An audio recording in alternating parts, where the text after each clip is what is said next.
林不疑，我是该夸你胆大妄为呢，还是该笑你愚蠢不堪呀？全本只身一人闯我寿春城，怕是不要命了。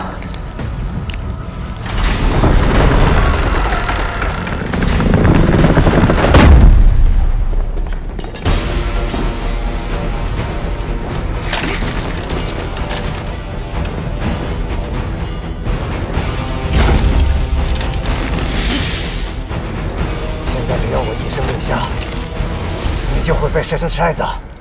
你武艺再高，也绝逃不出我这寿春城。在他们杀我之前，我的剑可以更快，大可一命换一命。你想试试吗？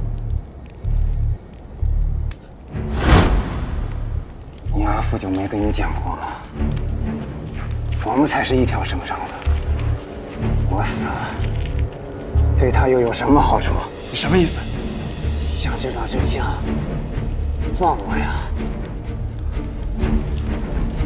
我死了，就再也没有人知道都城城内的真相了。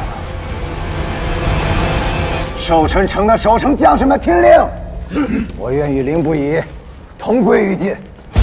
只要他敢踏出这寿春城半步，连我一起杀无赦！是。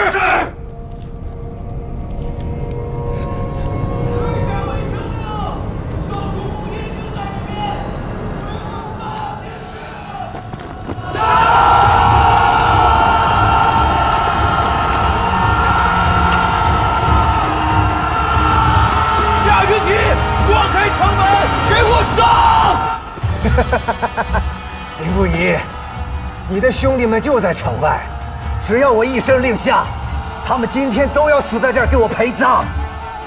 弓箭手们听令，不用管我的死活，给我杀了城外这帮狗东西！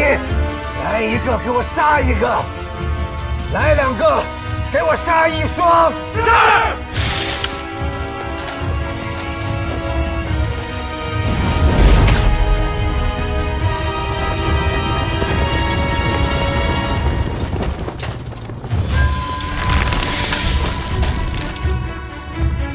小心弓箭！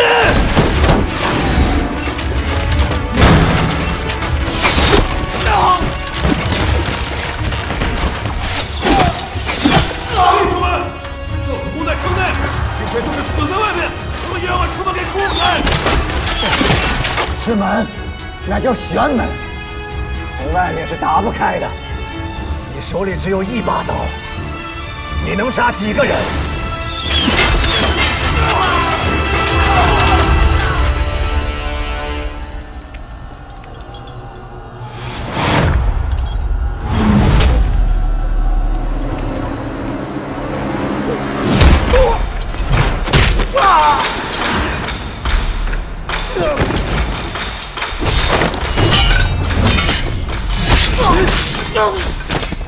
凌不疑，给我杀了他！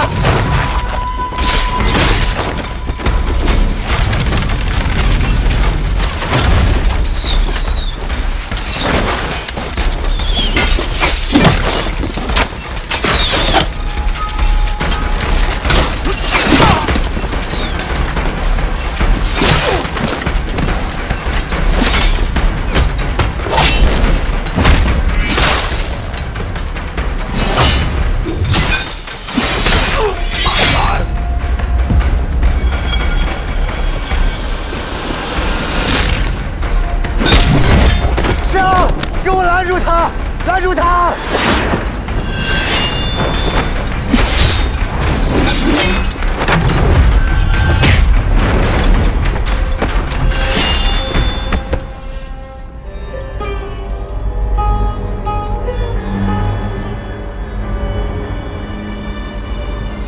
给我上！拦住他！别让他靠近自尊！上！上！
废物！一群人拦不住一个人，杀啊！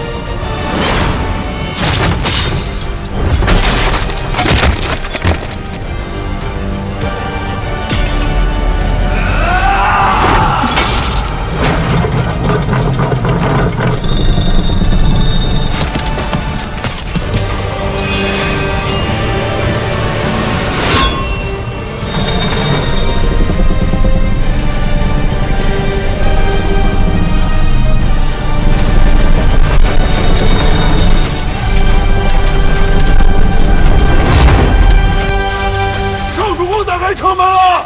弟兄们，给我冲！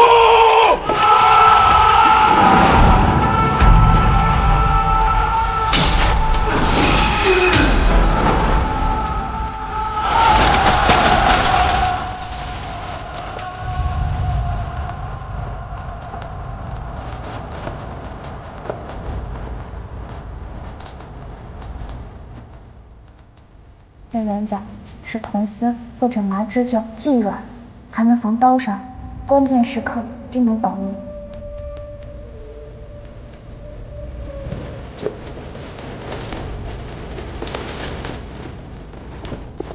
少主公，少主公，阿飞，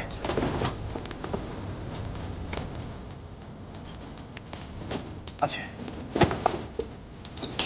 属下无碍。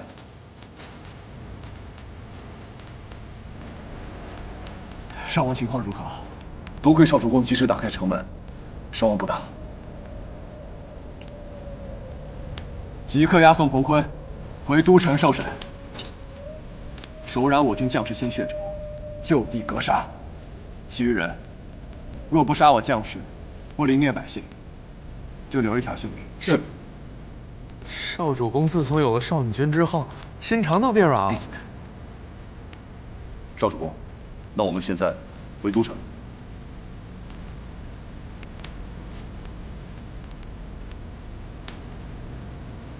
不，黑甲卫听令，即刻随我前往通牛。少主公，属下探得彭坤副将马荣拿下了通牛县，但是隔了没2日，他就已被罗家大公子罗奔劝降了。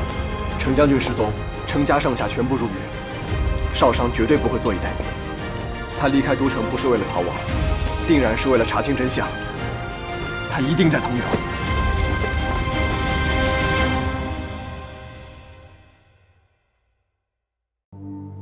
我刚劝服马荣投诚半日，他便被彭坤安插的副将刺死。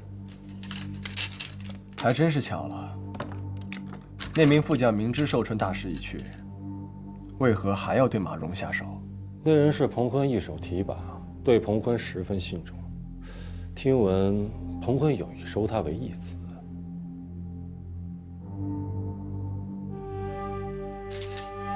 罗公子游历四方，知晓天下事，竟不知此人与彭坤关系匪浅吗？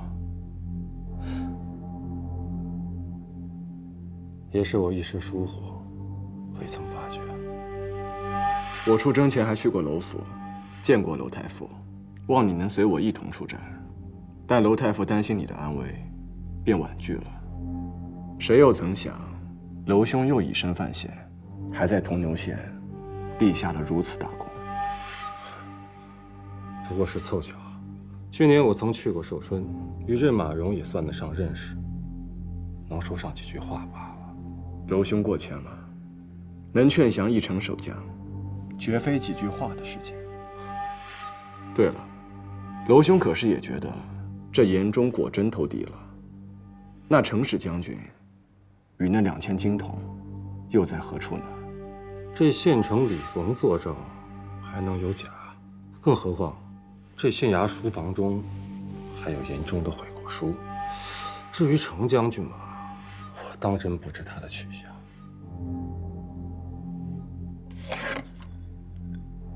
妄生贪念，心中有愧，是言中笔记。看来严大人为一家老小考虑，一时行差踏错，也情有可原。好一个情有可原！难道世间只有他一人有亲眷吗？好在并非人人都如他这般贪生怕死。那县丞李峰，不是就誓死不降，被关押在了衙门大牢吗？人放出来了吗？可不能让忠良寒心啊！哎呦，这两人事太多，原本马荣是要放人的，却不想他出了意外。林将军放心，我此刻便令人将人放出来。报，大人，不好了！县衙大牢突然着火，现火势已经控制住，但李县丞的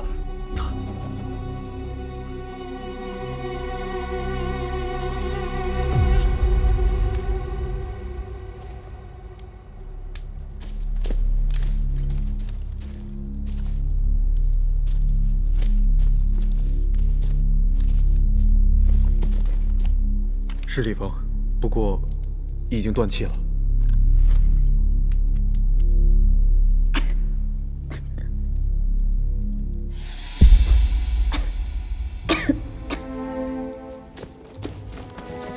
少商，少商，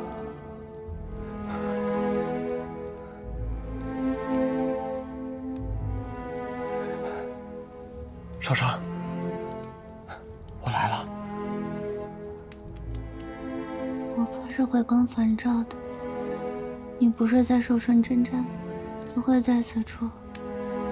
这瞎子说的对，喜欢谁，睁开眼睛看见的便就是谁。我来晚了，还好你没事。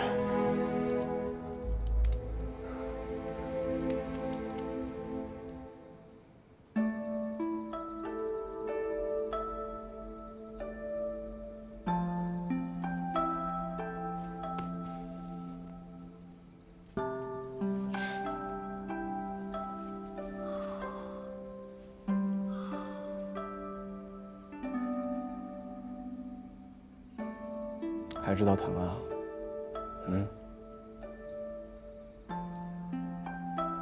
一个人就敢来闯战乱之地，都已经天不怕地不怕了，现如今还怕疼？书记阿父下落不明，全家人都入了狱。如今陈家只剩我一人了，我不想办法救家人，为父母洗刷冤屈，难道还要安心坐在家里等你来娶我不成？你都不知道，我这一路走得多么难。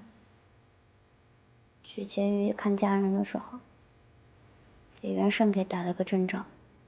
后来回家，在腌菜缸里翻大母流的盘缠。出城的时候，守卫搜身又拿走了一半的盘缠。风吹日晒，好不容易到了头牛县，只能躲在夜香筒里进城。现在想着那个味道，我还头疼。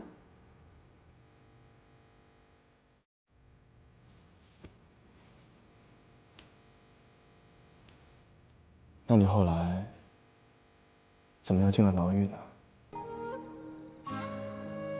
我一想，此案的关键是李峰，但我又不知道怎么去守卫森严的牢狱，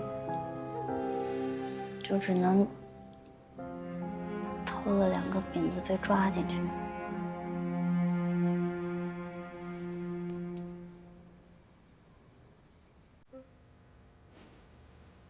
你还笑？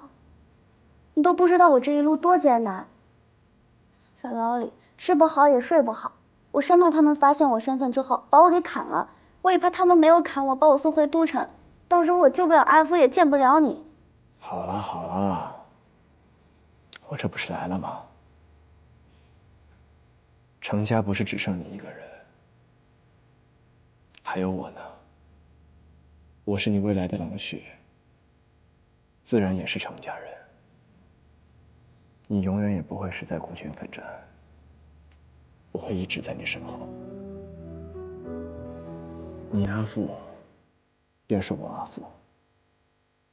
少商，我们一起查清同牛之事的真相，救出你家人。现在说这么好听有什么用？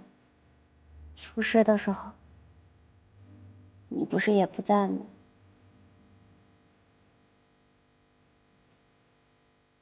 我错了，以后我再也不离开你了。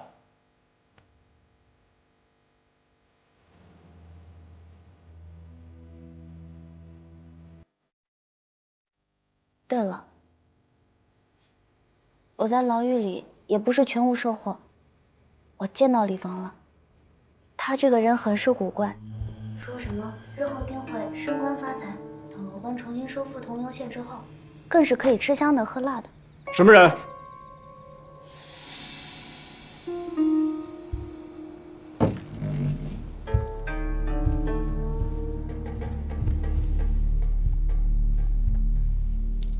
我是来送这次火灾伤亡人员名册，怕打扰两位，便一直候在外面。已是打扰，你赶紧出去吧。程娘子可是因为与娄家误会，迁怒在下。若是如此，我替阿瑶向你赔罪。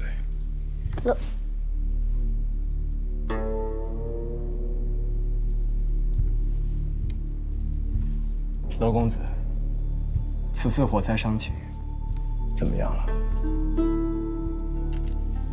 医师们已尽力救治，但只有尹县城和3位小吏活下来。此次死者8人，包括李县城。火灾起因，我与2位梁秋小将军一同去查，是彭坤安插在马蓉身边眼线所为。他们不服马蓉投诚便想同归于尽，待我们抓到人时，他们已畏罪自尽。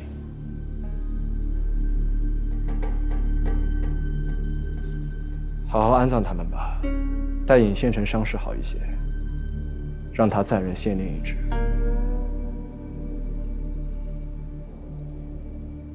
这段时日麻烦娄公子了，待娄公子回到都城，封赏，圣上自会安排。林将军谬赞了，比起将军，我做的微不足道。先告辞了。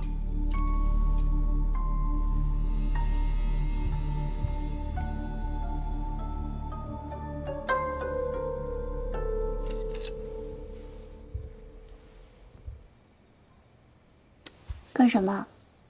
别老盯着人看。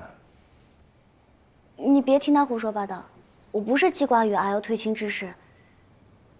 我知晓，你只是怀疑他与铜牛一案有关。你怎么知道？你再这么着相，连娄奔都要看出来了。我的确是怀疑娄奔。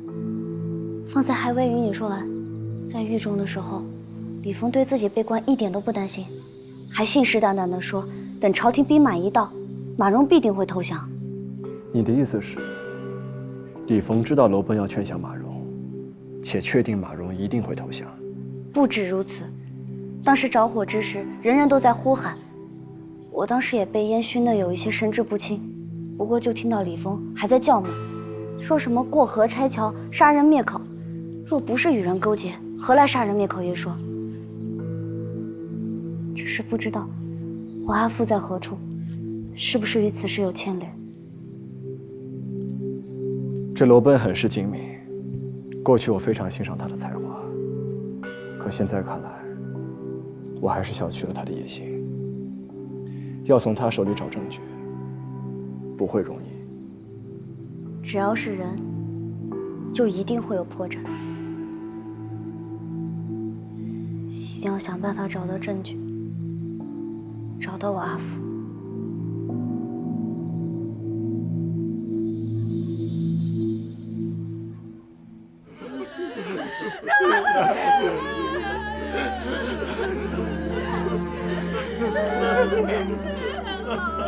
大人啊！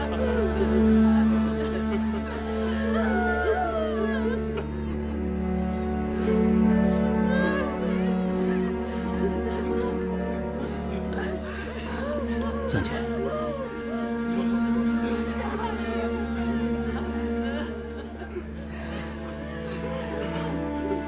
李县城也真是福薄啊，他自幼就无父无母，吃百家饭长大。他的夫人也是个稳重的小子。我本以为有他照顾，李县城余生便安康了，谁曾想被那严中叛国所误，连个子女都不曾留下。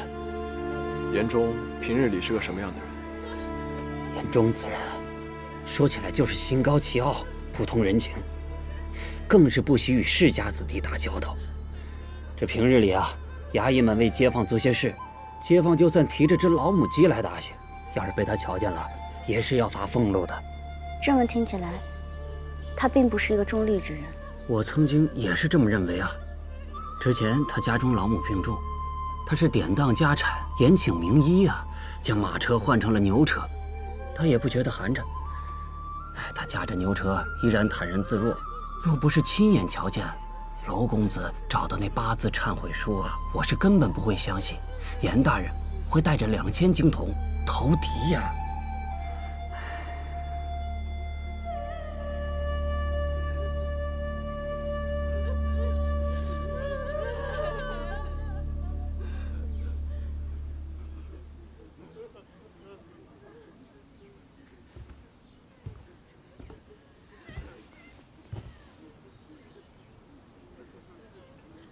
说起来也是可惜，我尚未来得及见上李兄一面，就走了。李兄放心，你的家眷，我会带你照顾好。李夫人，红牛县是伤心地，你不如带些盘缠回家，你看可好？我也正有此打算。这些时日，我已经在变卖家宅了。既然孑然一身，不如回老家算了。多谢大人关心。不是什么大人，李夫人是聪明，做的选择一定是对的。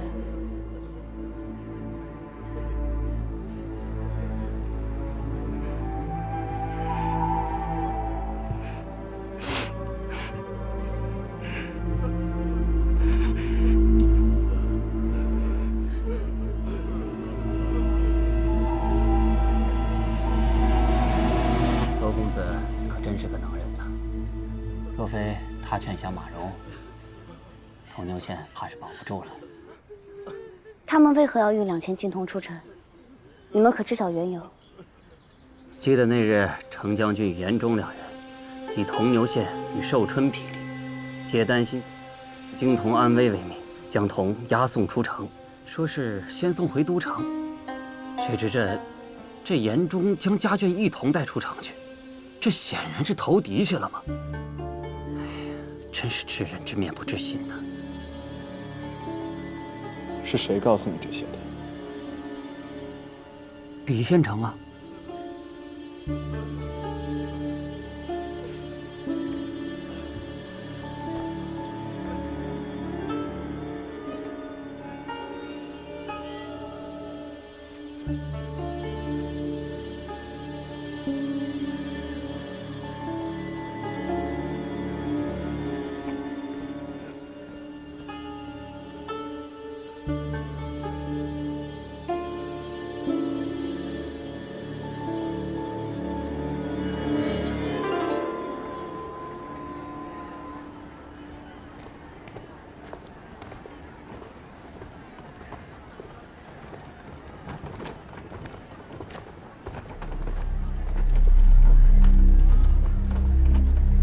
咱们都跟了1天了，他不是在搬家，就是在变卖家财，看不出什么古怪来。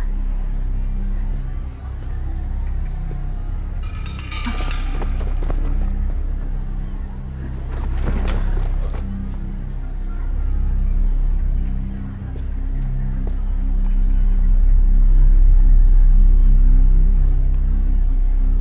去！不是，长官，哎，就这么长官，让你听我说。这个真的是宝贝。行了行了，走。大家来帮我评评理！大家快来帮我评评理呀！我夫君才为铜牛县捐躯，他便欺负我这寡妇，竟然还想把我的宝贝讹去啊！你这什么宝贝？给你300钱已经是便宜你了。这可是我当亭长的军舅留下来的传家宝，怎么可能会不值钱呢？我夫君在狱中就反复的叮嘱我，让我留给一家老小。要不是我娘家距离此地有30里，我一介妇道人家身无分文回不去，我怎么可能舍得当掉呢？行，你快走。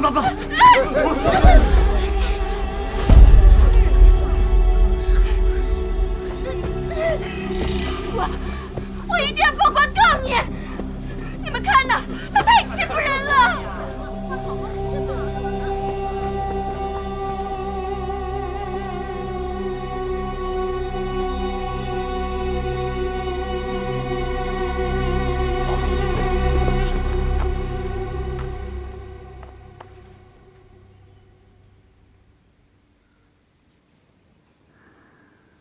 李县城真是勤政爱民呐，可惜呀，此等好官，却老天不长眼。这字迹为何不一样？啊，这是严县令的字迹。他倒是会装模作样，演得一出好戏。你先下去吧。啊。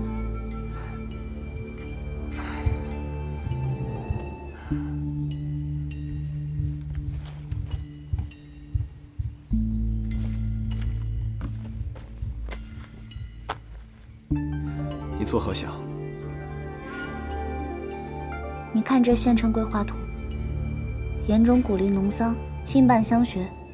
这儿要挖3条水渠，还要铺2条路，条条框框写得这么仔细。若真是想透敌的话，为何还要做这些规划？这李逢定是怕别人起疑，才把严中的手书全部藏了起来。李夫人如此迂回地给我们线索，定是因为被人威胁。看来在这县衙之中，有她顾忌之人。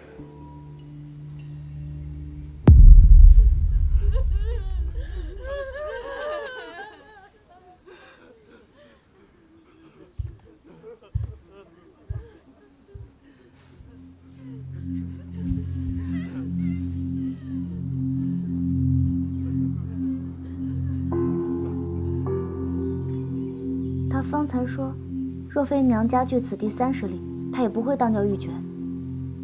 30里，不然脚程也就2日，为何需要这么多盘缠？李逢既是族人养大的，怎么会有当亭长的父亲？方才李夫人说留给一家老小，可我记得他并没有孩儿。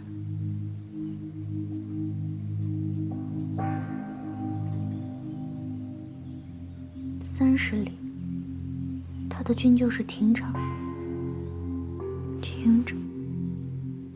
停，我知晓了。阿霞飞，在。铜牛县外30里处的驿亭，给我搜。是。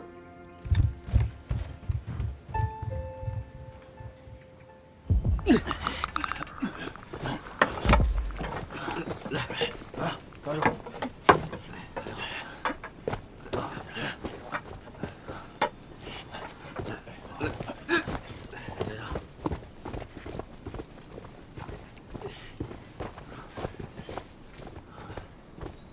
我们就在此处，不往前了。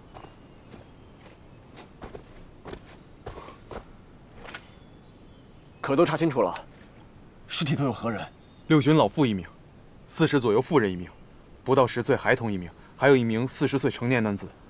看服饰，应该就是严中及其家眷，其余人应该也是30、40岁，不过因为时间太久，无法辨认身份。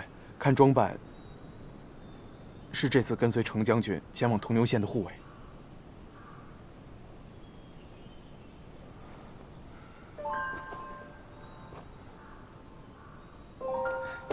少商，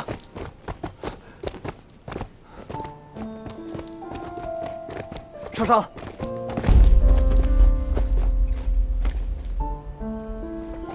好了，你别看了，少商。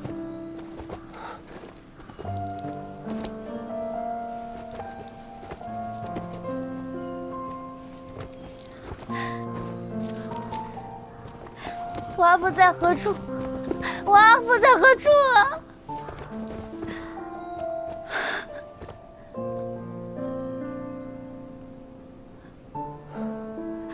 少商，你们再仔细挖挖，这下面一定还有人。少女君，我们已经查过了，人都在这儿了。少商，你好好想想，没有找到陈将军是好事。你阿父定还活着，他武艺高强，此时说不定正在某处疗伤呢。对，我阿父可能在某处疗伤，他还在等我去找他。我去找我阿父。立刻修书，将此事告知圣上。是。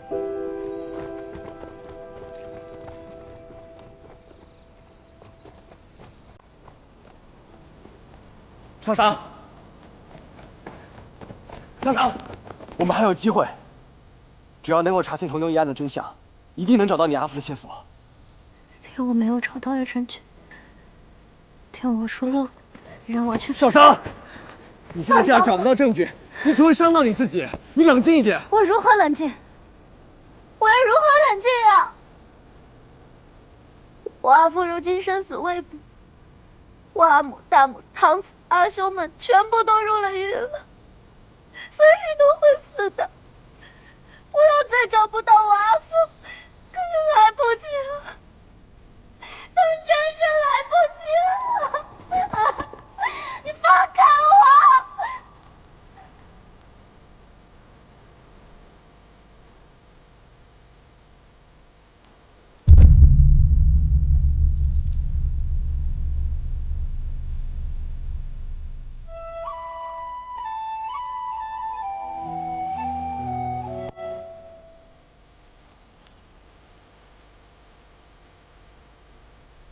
我比任何人都懂你此刻的心境。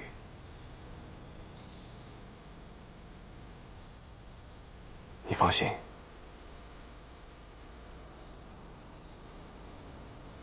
我不会让你承受我当年的痛楚。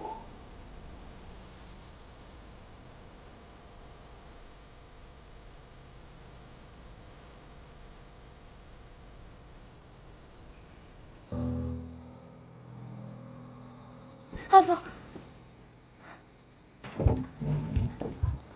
少商，可有找到我阿父？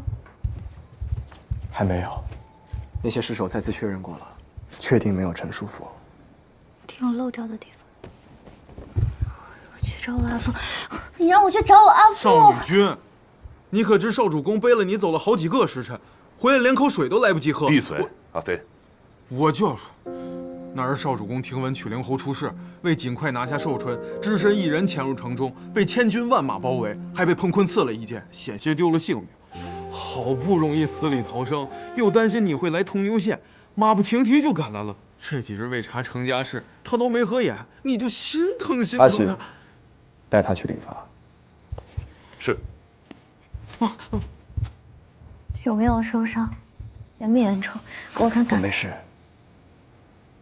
真的，我没事。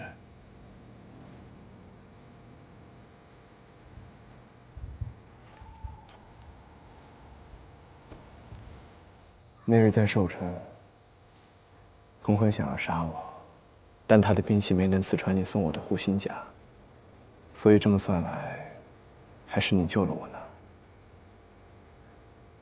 你是我郎婿，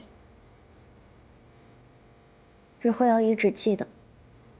就算是为了我，也不能这般拼命了。那时候得知你出事，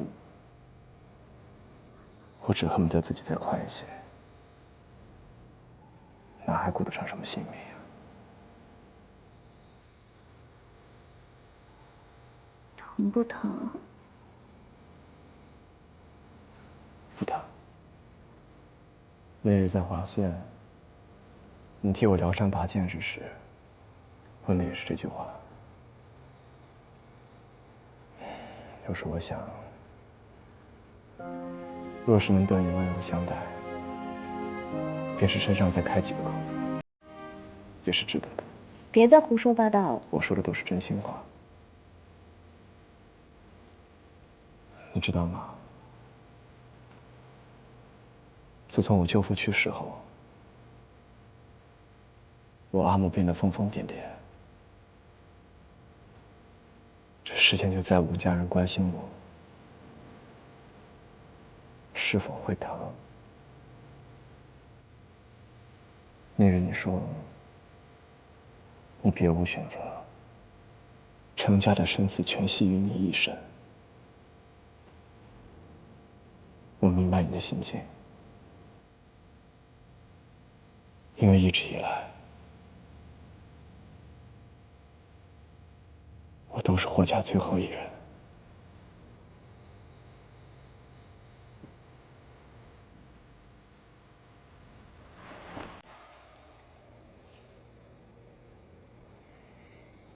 以后不会了。就如你同我所述，从今往后，你不再是孤身奋战，也不是别无选择。我永远会在你身后，我也可以保护你。少少，其实我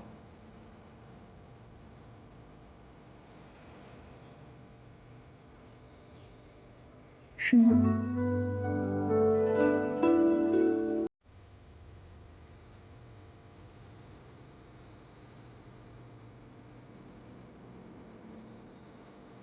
我真的很需要你。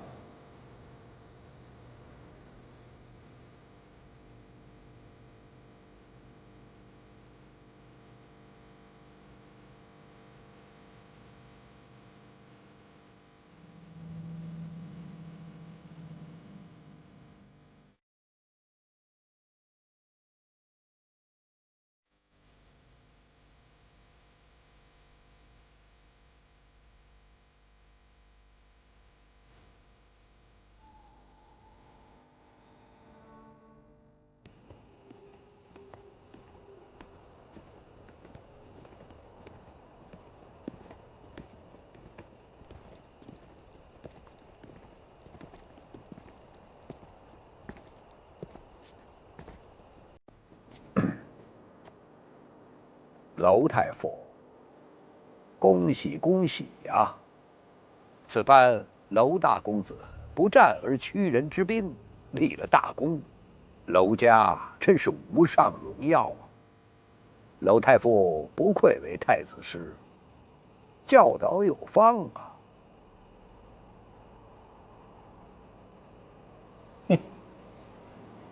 我怎么敢跟你左大人比呀？虽说是祖上从门，但却有武将遗风啊！你家女娘能大闹长秋宫，你也敢跟凌不疑在御史台拳脚一战，令人佩服啊！哼哼哼。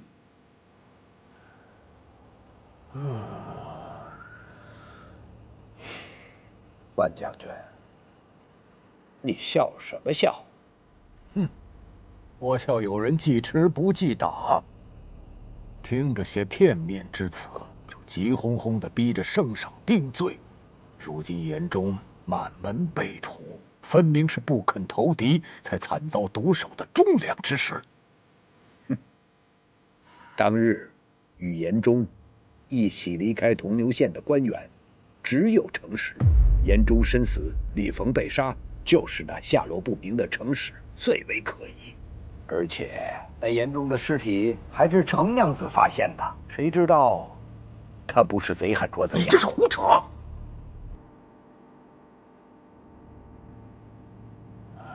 我先帝生死未卜，下落不明，说不定就是那些歹人所害。圣上为替父亲洗刷冤屈，好不容易找到严忠尸体，你还给他泼脏水。可可怜我兄弟一身正气，英勇报国，还要被一群混小子背后捅刀子。哎，万将军慎言，你怎么可以言辞如此粗鄙？哎呦！我就是粗鄙！哎呦！你松手！我们这些粗人武将，就是用真刀真枪，靠着一身伤拼下的赫赫战功，不像某些人，只会耍嘴皮子，构陷忠良，往自己脸上贴金。你血口喷人，你分明与那程氏臭味相投，所以才帮他说话。我从不血口喷人，我这人能动手，绝不动口。哎呦！啊！哎呦！哎呦！哎呦呦！哎呦！哎呦！哎呦！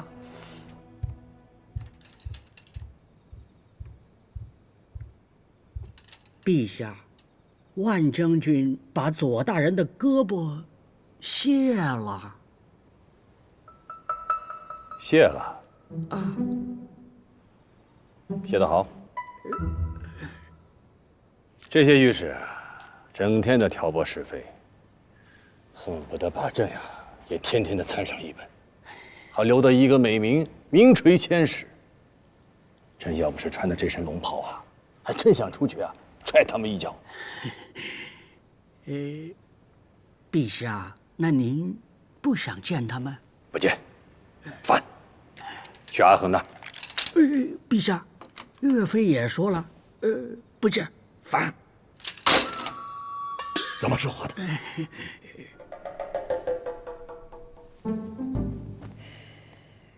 你说说，这程娘子私造皇后通关文牒，现在又赖在铜牛县不肯回来。快点让十一郎别窝在铜牛县了，赶紧带着程娘子回宫吧。我就不罚他了。你看看外面，就那些弹劾他的人，朕压着看着就来气。憋屈啊！朕这个皇帝当得憋屈啊！陛下，我要参反苏柏，讨打同僚，不无朝纲。陛下，你可不能坐视不理呀！你看这，去，让他们滚进来。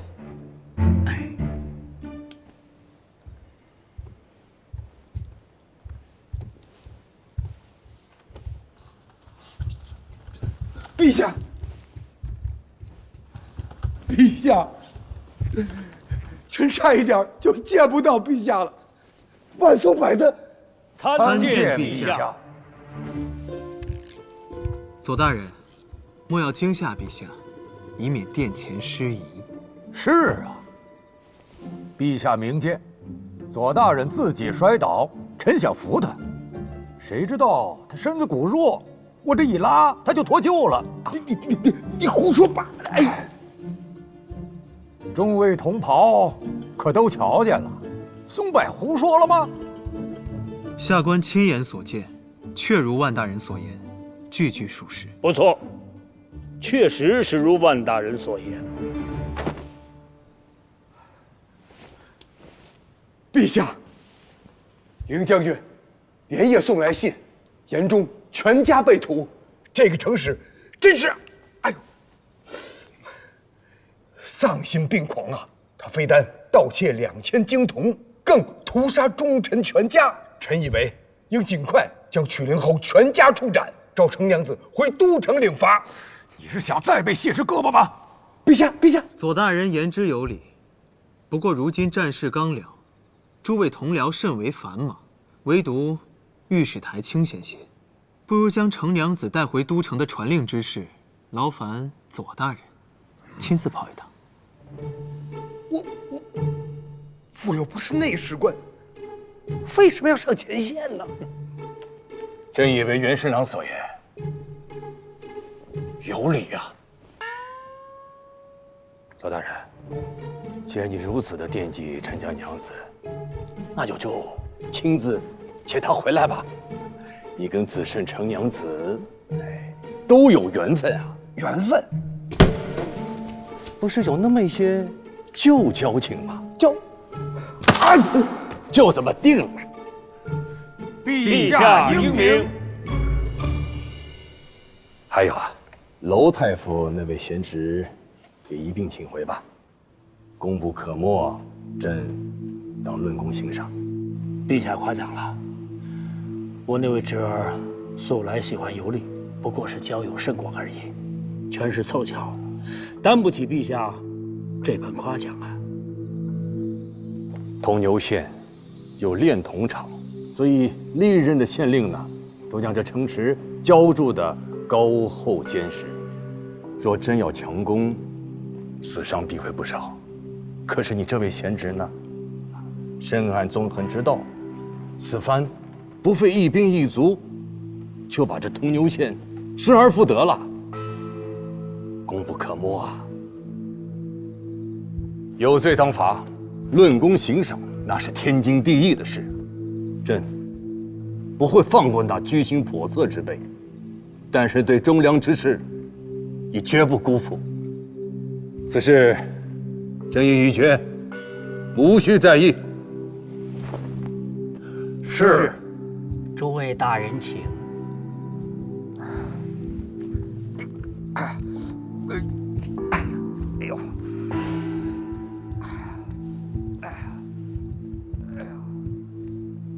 都别给朕闲着，总不能什么事儿都让朕一个人担着吧？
而且还是位世家子弟。只不过那言中不希望被人说他向士族投诚服软，便掩盖了两人的交情。两人每见面，还要避开众人。娄兄可知此事啊？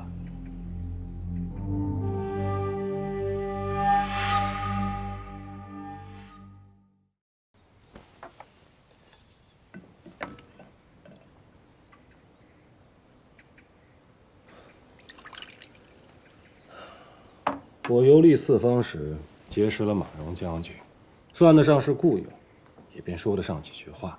其实是圣上贤德，才令得马荣投靠，天下归心。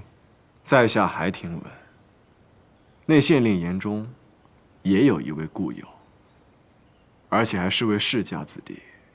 只不过那言中不希望被人说他向士族投诚服软，便掩盖了两人的交情。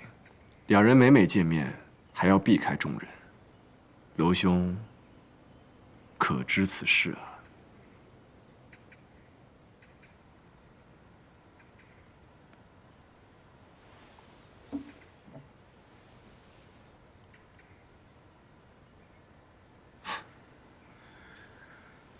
果然什么都瞒不过林将军。那位故友，便是在下。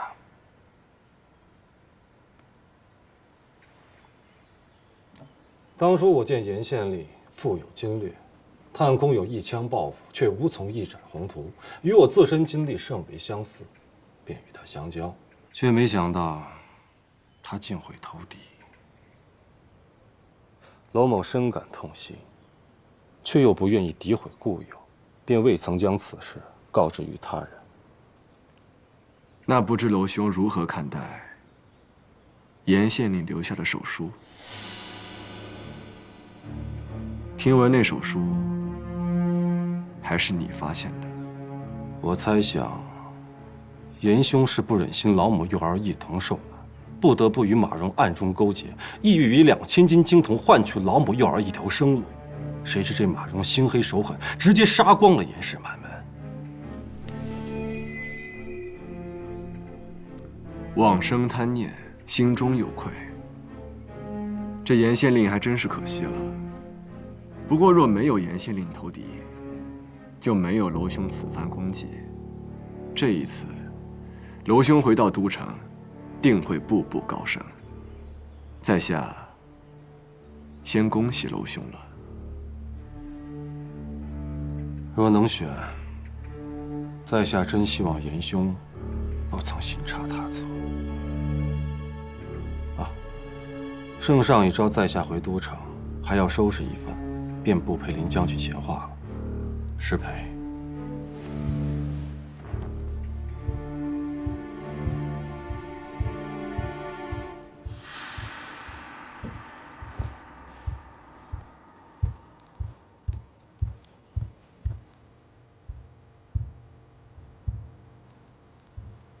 一听发现严中满门失守之事，除了你并未公开。娄奔是怎么知晓的？他定是在你追问之下心慌说漏了嘴。他与严县令之死定有关系。其实我刚到同苗县，就已经开始怀疑娄奔了。他并无官职在身，空口无凭，不可能说服马龙投降。还有那日在狱中，李峰临死之前说的过河拆桥，定也是说的娄奔。他一定知道阿福的下落，我去找他。你冷静一些，眼下没有证据，你去质问他，他不会承认，而且还会打草惊蛇。可他马上就要回都城了，若他回去了，我要如何知道我阿福的下落？不止他，我的人回报，传召我们回宫的信使已经在路上了，很快就到通宁县。那我们也回去吗？不回。我认为马荣不是愚蠢之人，他极有可能留有后手。通宁县应该还有娄奔的罪证。那身上的诏令？将在外，君命有所不受。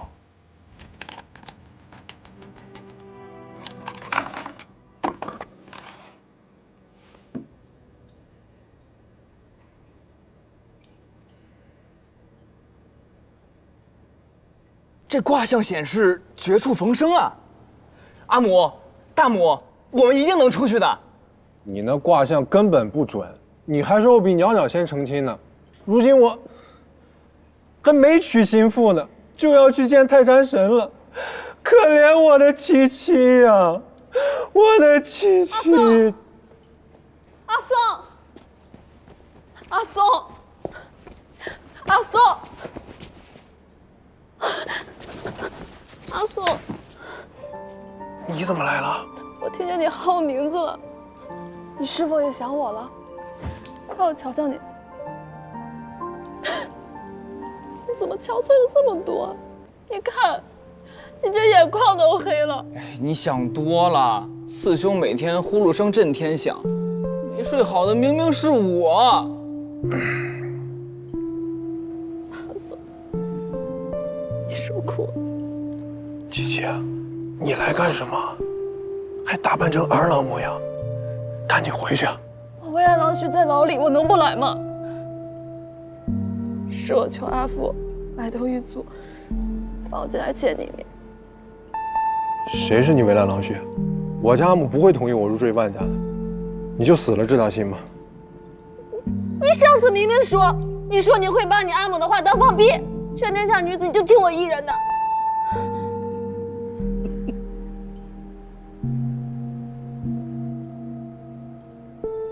我改主意了，我为人最孝顺不过，你这女娘又凶又野蛮，女工做的比起娘娘也没好到哪去。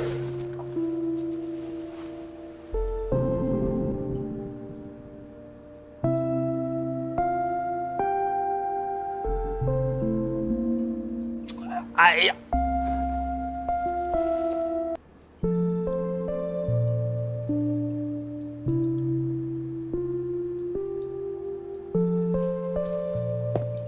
哎，你干什么？这是廷尉府大狱，你可不能乱。再说我三弟还在呢，你克制点儿。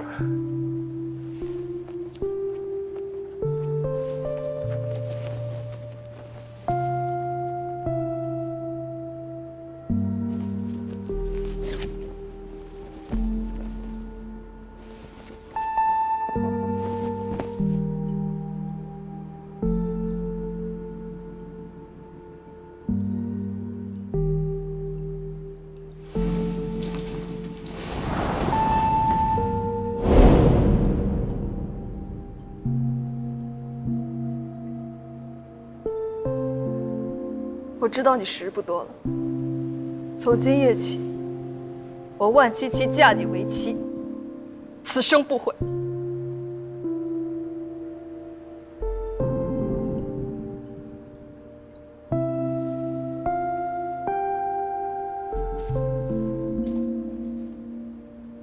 你可知道现在是什么情况？我家南丁都要被斩杀，所以我才来这儿。若你不幸赴死，我替你守寡，一辈子不再改嫁。我万七七说到做到。说你还是不义，我便割发出家，一辈子不再嫁人。我同意。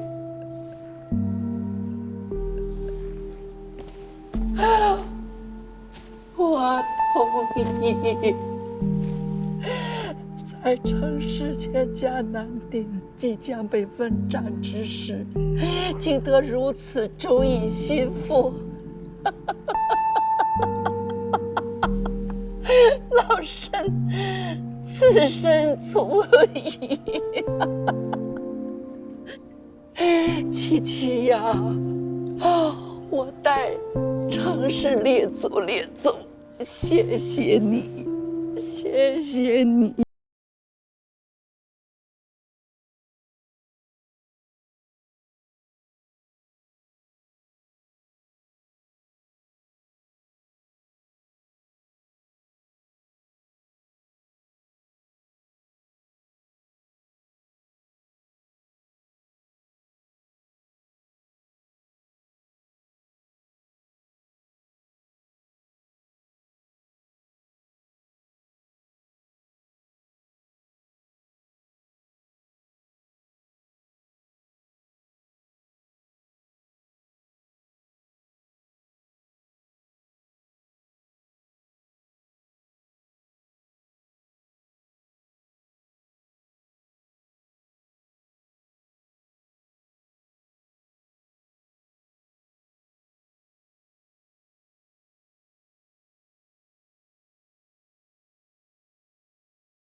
你竟不与我作对？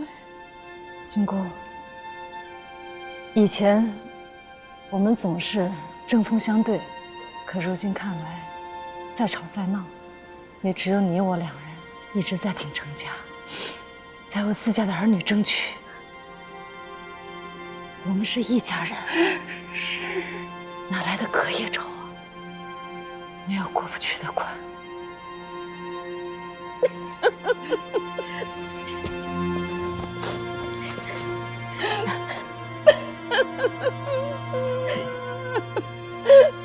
算你都是一回。我也并非小气之人，以我以前的恩仇，一笔勾销。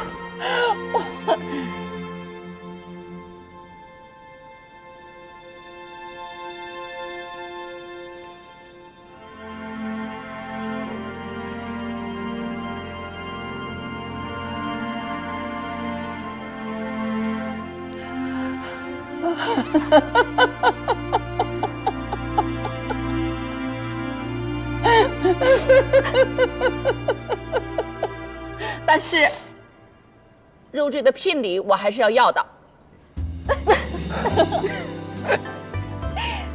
早就准备好了，我与你阿母一人一半。不，全给君姑。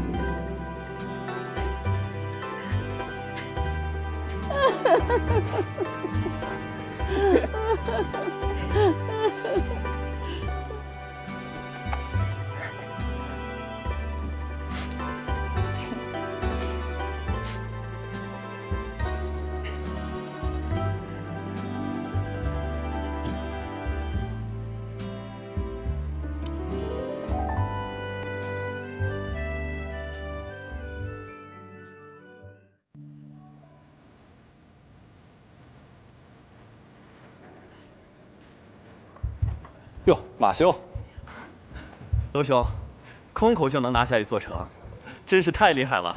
是啊，今后可要靠娄兄多多提携。是，多多提携娄大人。娄某在这儿，多谢诸位，请。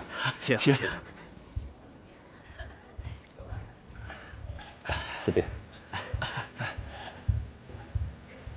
哟，秦兄，来。你们不知韦大兄有多厉害，此次凭借一人之力劝降叛军，连圣上都奖赏他当部朝为官呢。你们看这铜镜，这是当年他送给我阿嫂的定情信物，亲手打磨的。你们可曾见过这样深情的如意郎君？哎，往日我怎么不曾听你说这位大兄事迹呀？是你堂兄吧？堂兄怎么了？堂兄占的也是我娄氏风光呀。妹妹莫要拿那名铜镜炫耀，父亲会不高兴的。阿嫂，你来啦，快坐。这有什么？不过是害羞吧。阿嫂同我们一块喝酒啊，来上酒。我近日身体有些不适，以水代酒吧。好，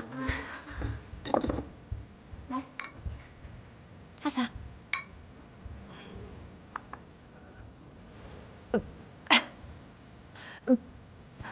阿嫂，没事吧？怎么了？还是哪里不舒服？我去找医生。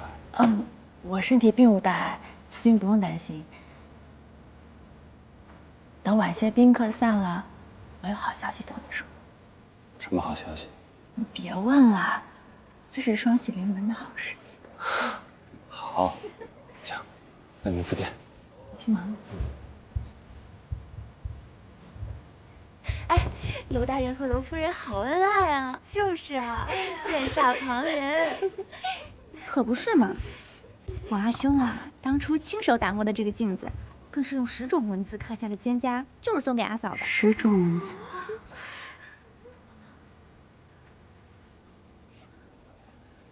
是。娄少夫人，冒犯了，那面铜镜可方便再给我看一眼？哎，少商妹妹，你能来可是太好了，我还担心娶灵侯一事你不会来了呢。戴罪之人怎样敢参加宴席？阿嫂，你拉他来做什么呀？不嫌晦气吗？娄少夫人，我知那面铜镜是娄大人送你的定情信物，能否让我看一眼？陈老师，你不是看过吗？还看？一面铜镜而已，有何不可？待你与林将军成亲之时，我也命人打磨一面送给你。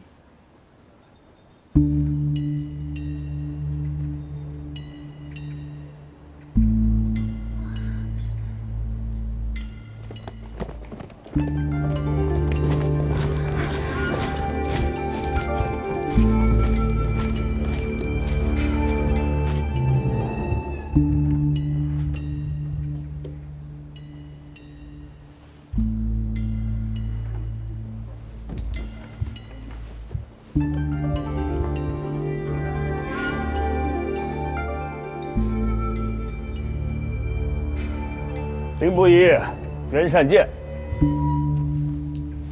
今日可是我们娄家的大喜之日，啊！你们这样带兵前来，是不是有些个不妥呀？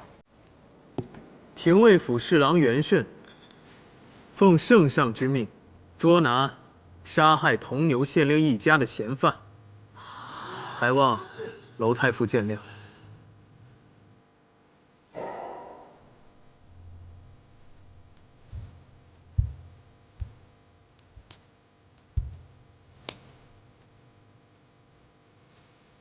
此处宾客众多，林将军此番动作，难免会惊扰他。借一步说话可好？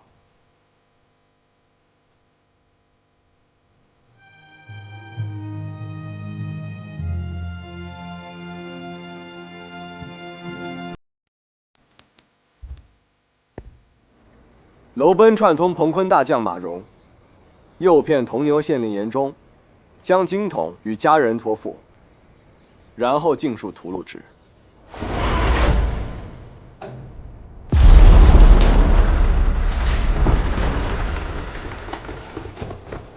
最后假作说服马荣开城投降，还将罪名栽赃给曲灵侯程始，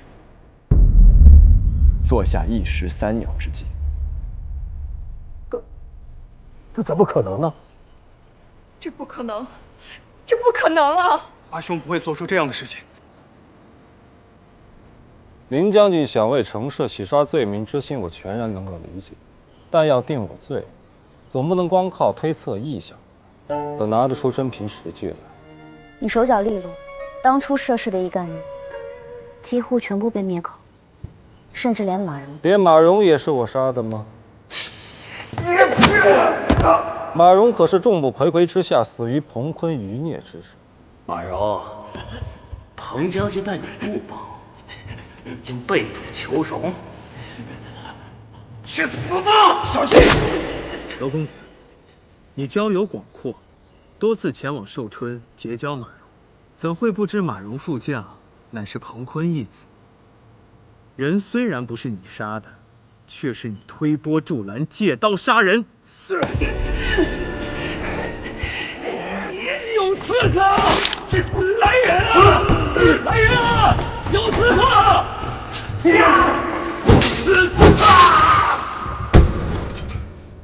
袁侍郎，查案是靠编故事。谁说我没有真凭实据了？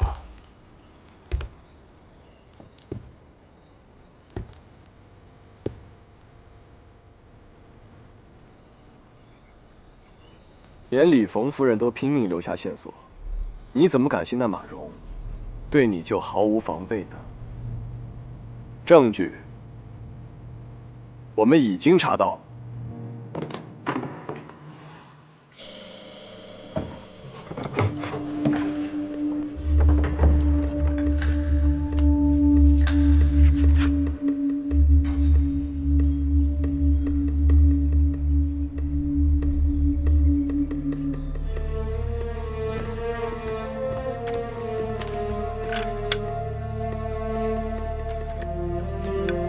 林将军在县衙中发现了这些日子以来你写给严县令的书函，从你们相识、相约、会面，煽动严忠携老母幼儿随程将军运送物资的步驱出城，甚至到约定时辰地点，一概皆有。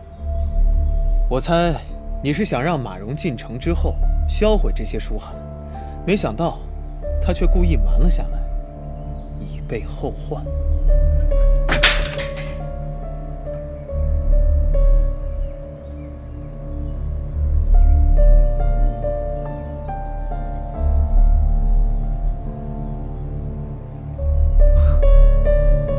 林将军，可要看看我过往书信，这并非是我的字迹。可是我熟悉楼奔的字迹，这不是他的。别妄图将此事栽赃到我身上。那你给娄少夫人的定情之物呢？这面铜镜，背面有娄大人亲笔刻上的多种字体。我记得娄二夫人曾与我说过，我家大郎啊，擅长书法，他还在剑字后面用不同字体刻了一首《蒹葭》呢。这其中与姓韩少有没有相同的字体？娄大人，你心里定比我更清楚。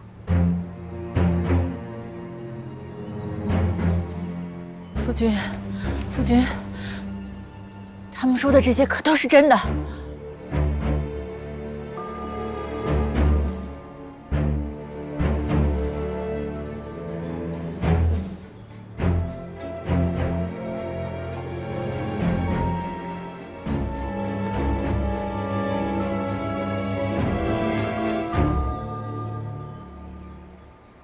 没错，都是真的。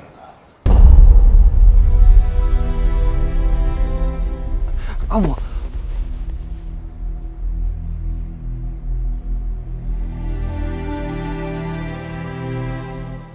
你为何要做这样的事啊？难道妃子不能立下功业吗？为我们受过大房诸多委屈，为阿瑶一家，为你我将来，为我自身报复。年纪，事到如今我已无言尽，你还年轻，改嫁已不迟。你说的这是什么话？你现在说这些话，这不是要了我的命吗？你可知，要你的命，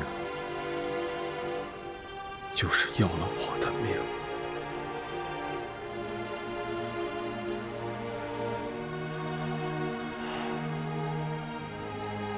林将军可知，人人都盼着生在太平盛世，独我平生最恨没早生几十年。当年群雄并起，将星云集，以你之才，若得逢当时，定能指点江山，做出一番事业。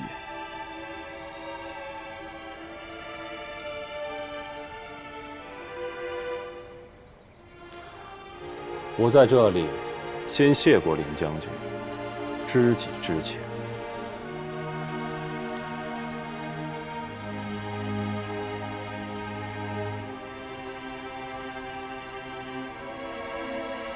我深知你雄心壮志，但循序渐进，累积官制，才是成为国之栋梁的正道。而你已经步入歧途。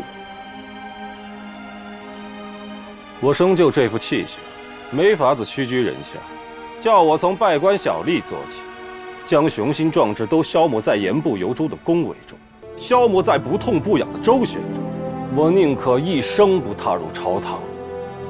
哎呀，你又何必行此下作之事呢？咱们娄家也不是无名之辈嘛，你大可以慢慢的来嘛。伯父，别装模作样了。人人都说你忠厚，可我们自家人哪个不清楚你的小伎俩？林将军曾多次举荐我，说我是谋政理事的大才，该有个施展拳脚的机会。太子殿下却因伯父刻意埋没，没有启用。我的好伯父满口谦逊，婉拒太子殿下的举荐，说我年纪还轻，应多再历练几年才能当时。你看，这都是伯父的不是，都是我听信了你大伯母的挑唆。别再推给大伯母了，男子汉大丈夫，所有肮脏龌龊之事都推给妇人，亏你做得出来。伯父若一心举荐我入朝为官，大伯母还能吃了你不成？其实，你也暗暗盼自己的儿郎出人头地，可惜几位堂兄弟皆为蠢材。你怕我出头，将来会压制你的儿郎们，是以一直阻碍二方前途，不是吗？你这简直是血口喷人！你们叔侄二人，一个算计，一个不甘，所以屠戮了严中满门，想要以此作为晋升仕途的踏脚砖，还杀了马荣、李逢。你说，我阿父如今在何处？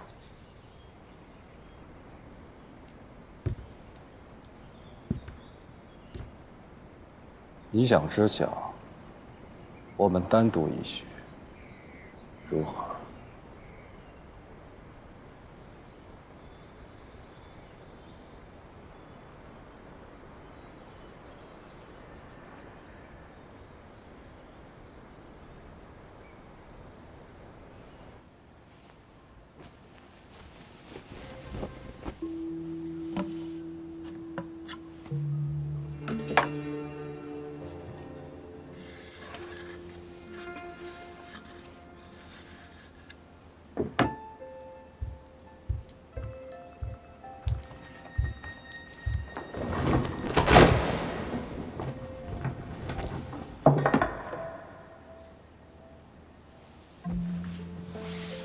你这是何意？现如今我只想知道我阿父何在。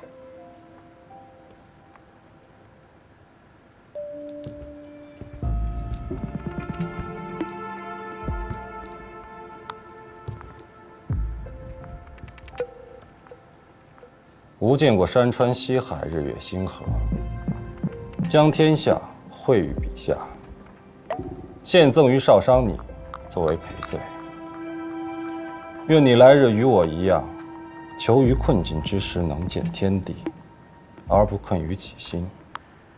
这是我游历四海多年，亲手绘制的境内堪舆图。朝中重臣无一不想得到此物。这当真是个宝贝。若你将这宝贝献与圣上，我想他会网开一面，放你一条生路。得心之所想，艰难，则失之不易；得之既易，则失之亦然。难易一线，全凭己心。因即是果，果即是因。吾如此，汝亦如此。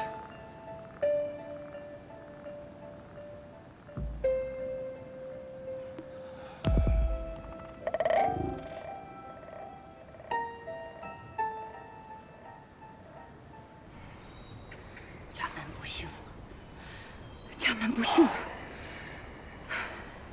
我原以为你们二房在外面立下了大功，没想到做出这般见不得人的事情。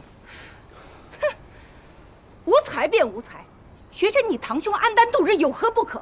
何必这样害人害己？如今你们二房犯下这样大罪，该不会牵连全家？你闭嘴！你若再敢侮辱我夫君君姑，我让你血溅五步！你居然敢！居然敢！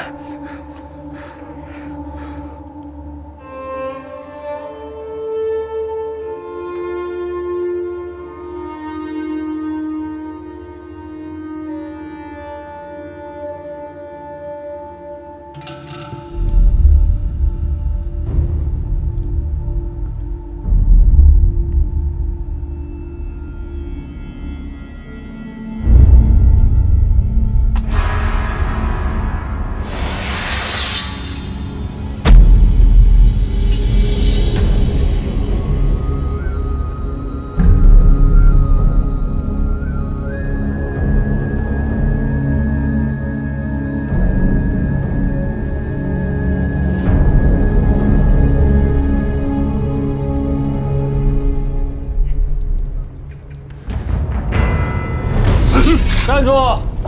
都别过来！你个忤逆呀！夫君，你个忤逆！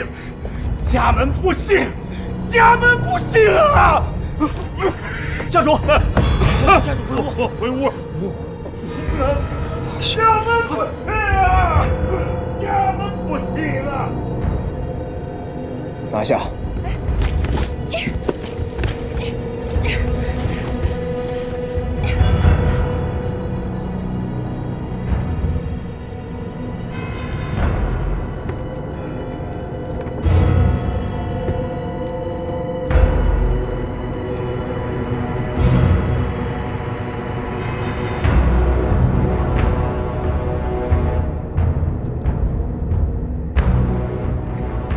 你也是聪明人，我们之间不必闹到玉石俱焚。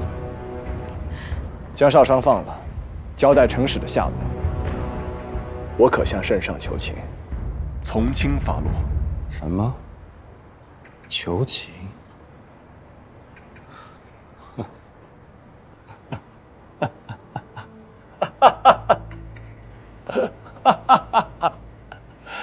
真是可笑。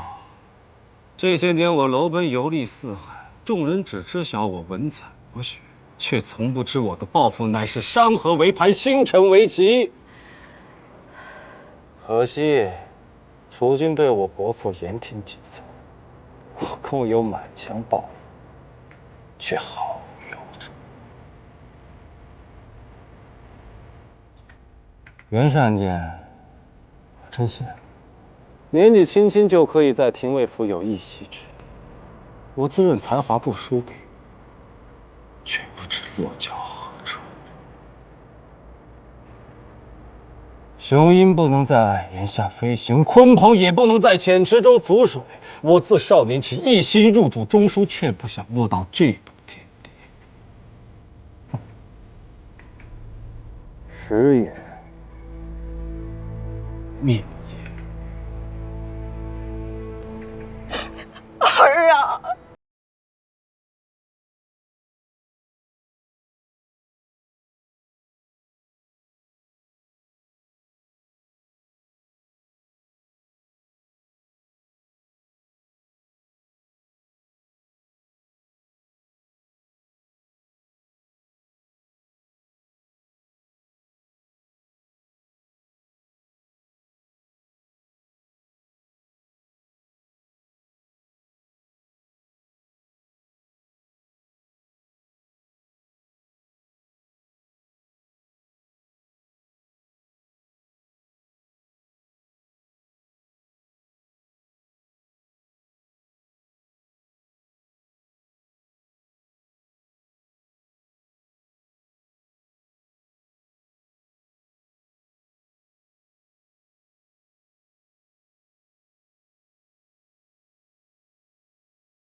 心之所想，艰难，则失之不易；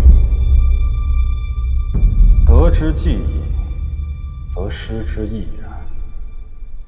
难易一线，全凭己心。因即是果，果即是因。你的马匹在何处？就在府外。你要做什么？我去找我阿父。刚才楼奔与我讲，因即是果，果即是因。既然起因是因为2000金铜，那结果也会在铜牛铜矿。他们定是将我阿父囚困在那儿。我去找我阿父。